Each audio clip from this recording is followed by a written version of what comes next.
మాజీ తెలుగు యువత అధ్యక్షుడు రామినేని కుటుంబయ్య ఆధ్వర్యంలో ఘనంగా అంబేద్కర్ 135వ జయంతి వేడుకలు నిర్వహించారు. సుమారు 200 బైకులతో భారీ ర్యాలీ నిర్వహించి తొట్లవల్లూరు, కంకిపాడు, ఉయ్యూరు మండలంలో అంబేద్కర్ విగ్రహాలకు పూలమాలలు వేసి ఘనంగా జయంతి వేడుకలు నిర్వహించారు. కుల వివక్ష, జాతి వివక్ష ఉన్న రోజుల్లో అణగారిన వర్గాలకు అండగా నిలబడిన రాజ్యాంగంలో సమాన హక్కులు కల్పించి విద్య, వైద్యం, రాజకీయాలు అన్నిటిలో సమాన హక్కులు కల్పించిన ఘనత అంబేద్కర్ది అని కుటుంబయ్య అన్నారు.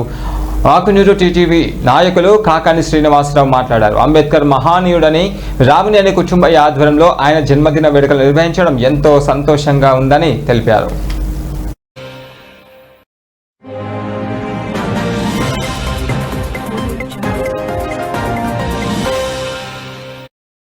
డాక్టర్ బాబాసాహెబ్ అంబేద్కర్ గారి 135వ జయంతి సందర్భంగా ఈ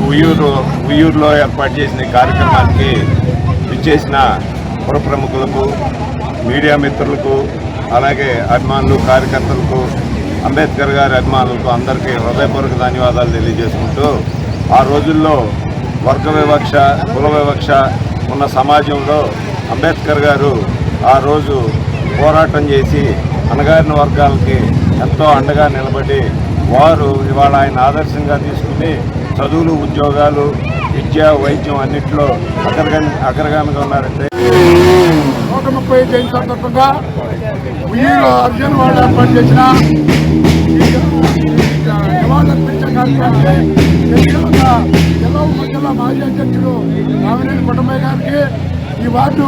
మాజీ కౌన్సిలర్ సలోమి గారికి, ఇక్కడ ఇచ్చేసిన అంబేద్కర్ అభిమానులకి అందరికీ కూడా పేరు పేరున ధన్యవాదాలు తెలియజేస్తూ, అలాగే ఏదైతే అంబేద్కర్ గారి యొక్క ఆశయాలు ఉన్నాయో అదే ఆశయాలతో